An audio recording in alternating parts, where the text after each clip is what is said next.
హే చిన్న, ఇంట్లో క్యారెట్స్ అయిపోయాయి, జర మార్కెట్కి వెళ్ళి తీసుకురావా ప్లీజ్. తెచ్చుకోపో. మీ ఇంట్లో కూడా ఇలానే జరుగుతుందా? డోంట్ వర్రీ, ఓలా స్కూటర్ ఇప్పుడు మీకు క్యారెట్స్ తెచ్చుకుంటుంది. మీకు స్కూటీ నడపడం రాక ఇలా ఇబ్బంది పడుతున్నారా? డోంట్ వర్రీ, ఈ ఓలా స్కూటర్ ఉంటే దాన్ని మీరు నడపడం కాదు, అదే మిమ్మల్ని ఎక్కించుకొని నడుపుతుంది. ఏం ఓలానో ఏందో పద్దాకులు ఛార్జింగ్ పెట్టాలంటే చిరాకు వస్తుంది. మీరు ఇలానే రోజు ఛార్జింగ్ పెట్టడానికి చిరాకు పడుతున్నారా?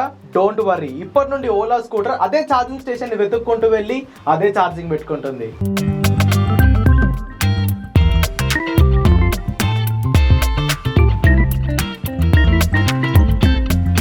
ఈ ఆర్టీసీ బస్సు ఇంకా రావట్లేదే, ఉండు ఓలా బుక్ చేసుకుందాము.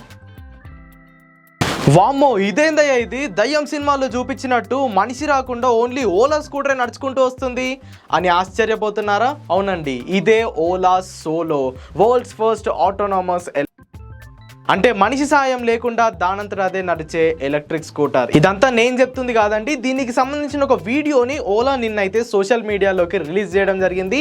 అయితే ఈ వీడియో రిలీజ్ చేశాక ఓలాతో విసిగెత్తిపోయిన కొంతమంది కస్టమర్లు జనాల్ని ఏప్రిల్ ఫుల్ చేయడం మానేసి వాళ్ళ క్వాలిటీ అండ్ సర్వీస్ పైన కాన్సన్ట్రేట్ చేయమని అయితే కామెంట్స్ చేస్తున్నారు. మరి ఈ ఓలా సోలోపై మీ అభిప్రాయం ఏంటో ఖచ్చితంగా ఒకసారి కింద అయితే కామెంట్ చేయండి. అయితే ఈ వీడియోలో ఈ ఓలా సోలో గురించి మనం ఇన్ డెప్త్ గానైతే మాట్లాడుకోబోతున్నాము. అయితే వీడియోలోకి వెళ్ళే ముందు నా పేరు ఆదిత్య అండ్ ఈవీ తెలుగుకి స్వాగతం. ఫ్రెండ్స్, వీడియోలోకి వెళ్ళే ముందు ఒక చిన్న మాట. ఈ మధ్య ఓలాపై నేను ఏ వీడియో చేసినా కూడా చాలా మంది ప్రమోషన్ వీడియో, ఓలా దగ్గర డబ్బులు తీసుకొని చేస్తున్నాం అంటున్నారు. అసలు ఓలా మాకు డబ్బులు ఎందుకు ఇస్తుంది? ప్రీవియస్గా ఓలా స్కూటర్లు కొనొద్దని, ఓలా స్కూటర్లు కాలిపోతున్నాయని, ఓలా ఛార్జింగ్ స్టేషన్స్ పనిచేయట్లేదని, ఓలా కస్టమర్లు సర్వీస్ పరంగా ఇబ్బందులు పడుతున్నారు, బిల్డ్ క్వాలిటీ పరంగా ఇబ్బందులు పడుతున్నారని మేము వీడియో చేశాము. అంతెందుకు, ఓలా S1 X+ యొక్క ఎలక్ట్రిక్ స్కూటర్ యొక్క రివ్యూ మన ఛానల్లో ఇంతవరకు లేదు. దానికి మెయిన్ రీజన్ ఓలా మమ్మల్ని వాళ్ళ ఎక్స్పీరియన్స్ సెంటర్లోకి వెళ్ళి వీడియో చేయడానికి అయితే అలో చేయలేదు. వాళ్ళు బయటికి మాకు స్కూటర్ ఇవ్వడానికి కూడా రెడీగా ఆ టైంలోనైతే లేరు. సో ఓలా మమ్మల్ని బ్లాక్ లిస్ట్లో పెట్టిందని చెప్పుకోవచ్చు. ఓలా నుండి ఏ లాంచ్ జరిగినా మాకు ఇన్విటేషన్ కూడా రాదు. సో ఉన్నది ఉన్నట్టు చెప్తున్నామని చెప్పి ఓలాకి మేమైతే నెగిటివ్ అయిపోయాము. ఇదంతా పక్కన పెట్టేసి మీరు ఓలా దగ్గర డబ్బులు తీసుకుంటున్నారు, ఓలా బాగుందని చెప్తున్నారు అంటున్నారు. ఒకసారి మన హిస్టరీ చెక్ చేయండి, మన ఛానల్ చూడండి. ఉన్నది ఉన్నట్టు చెప్పడమే మన ఛానల్ యొక్క ప్రత్యేకత. బయట ఏ ఛానల్లోనూ మీకు ఇంత ఓపెన్నెస్గానే అయితే మాట్లాడరు. మనం ఎవరి దగ్గర డబ్బులు తీసుకోం కాబట్టి బయట ఏం జరుగుతుందో మన ఛానల్లో అదే చెప్తాము. సో ఇక నుండి వాళ్ళ దగ్గర నుండి డబ్బులు తీసుకున్నారు, వీళ్ళ దగ్గర నుండి డబ్బులు తీసుకున్నారని కామెంట్ పెట్టడం అయితే ఆపేయండి. ఇక ఈ ఓలా సోలో గురించి మాట్లాడుకుంటే, సో ఆ వీడియో చూస్తే మనకి క్లియర్గా తెలుస్తుంది ఓలా ఒక ఆటోనోమస్ ఎలక్ట్రిక్ స్కూటర్ కాన్సెప్ట్ పైన అయితే వర్క్ చేస్తుంది. మరి ఇదేమైనా కొత్త కాన్సెప్టా అంటే కాదు.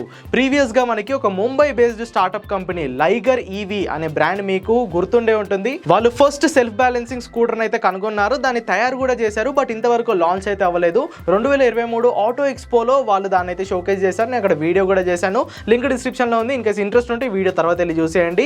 అండ్ దాని తర్వాత ఒక బెంగళూరు బేస్డ్ కంపెనీ, దాని పేరు వచ్చేసరికి -0, వాళ్ళు జీపాడ్ అనే ఒక ఆటోనోమస్ ఎలక్ట్రిక్ కార్ సిస్టమ్ని అయితే తయారు చేశారు. సో ఇవి రెండు ఆల్రెడీ మన మార్కెట్లో ఉన్నాయి. బట్ ఓలా ఇక్కడ ఏం చేసిందంటే ఈ సెల్ఫ్ బ్యాలెన్సింగ్ కాన్సెప్ట్ని అండ్ ఆటోనోమస్ కాన్సెప్ట్ని ఈ రెండుని కలిపి వాళ్ళ ఎలక్ట్రిక్ స్కూటర్లోనైతే ఇంక్లూడ్ చేసింది. అందుకే ఇప్పుడు దీనికి ఇంత అటెన్షన్ అనేది లభిస్తుంది. యాక్చువల్గా ఈ సెల్ఫ్ డ్రైవింగ్ ఎలక్ట్రిక్ వెహికల్స్ అనేవి ఆ వెహికల్స్ చుట్టూ ఉన్న కెమెరాస్ అండ్ సెన్సార్ సాయంతో AI అండ్ ప్రోగ్రామింగ్ ని యూజ్ చేసుకొని సెల్ఫ్ గా డ్రైవ్ చేసుకుంటాయి అనమాట. ఎగ్జాంపుల్ కి నేను టెస్లాని తీసుకుంటున్నాను.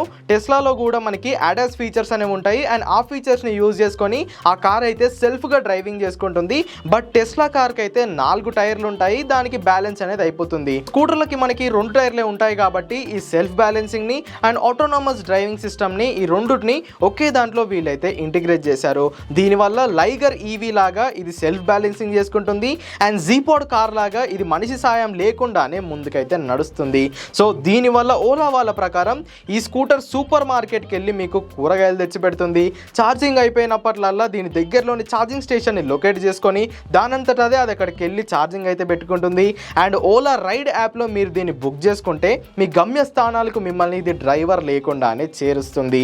దీన్ని తయారు చేయడానికి ఓలా వాళ్ళు దీంట్లో వాళ్ళు సొంతగా తయారు చేసుకున్న AIని, సొంతగా తయారు చేసుకున్న చిప్స్ అండ్ ఆల్గోరిథమ్స్ని వీళ్ళైతే దీంట్లో వాడారు.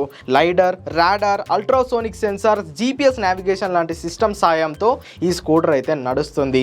సో ఈ ఓలా సోలోని సేల్ చేయడంతో పాటు బైక్ ట్యాక్సీ పర్పస్కి కూడా యూజ్ చేస్తామని ఓలా వాళ్ళైతే చెప్తున్నారు. కాకపోతే ఇక్కడ నాకు డౌట్, ఇప్పుడు దీని అవసరం అంత ఏముంది? మన స్కూటర్ మనం నడుపుకోలేమా? ఒకవేళ ఇది లాంచ్ అయినా కూడా దీని మార్కెట్ క్యాప్ ఎంత ఉంటుంది, దీని ప్రైస్ ఎంత ఉంటుంది, దీన్ని కొనే వాళ్ళు ఎంతమంది ఉంటారు? సో ఓలా దీని గురించి ఆలోచించిందో లేదో నాకైతే తెలియదు. కానీ ఈ స్కూటర్ని వీళ్ళు ఈ కాన్సెప్ట్ అంతా అయిపోయిన తర్వాత, ఇది ఫుల్గా డెవలప్ అయిన తర్వాత దీన్ని మనకైతే సేల్ చేస్తారు. అలానే కాకుండా ఏవైనా పెద్ద పెద్ద క్యాంపస్లలో షటిల్ పర్పస్కి లేదా ఏమైనా ఈవెంట్స్ ఉంటే అక్కడ జనాల్ని తరలించడానికి వీటిని యూజ్ చేస్తామనేది చెప్తున్నారు. ఇంతేకాకుండా ప్రస్తుతం మనం యూజ్ చేస్తున్న ఓలా ట్యాక్సీ యాప్ ఉంది కదా, దాంట్లో కూడా వీటిని మనం అయితే బుక్ చేసుకోవచ్చు. వీళ్ళు ఎంత డెవలప్ చేసినప్పటికీ మన ఇండియా ఇంకా ఈ సెల్ఫ్ డ్రైవింగ్ సిస్టమ్కి తయారవ్వలేదు అని నా అభిప్రాయం. మరి మీరేమనుకుంటున్నారో ఖచ్చితంగా కింద కామెంట్ చేసేయండి. సో ఈ వీడియోకి ఇంతే, మరి నెక్స్ట్ వీడియోలో మళ్ళీ కలుసుకుందాము. Until then go green, go electric.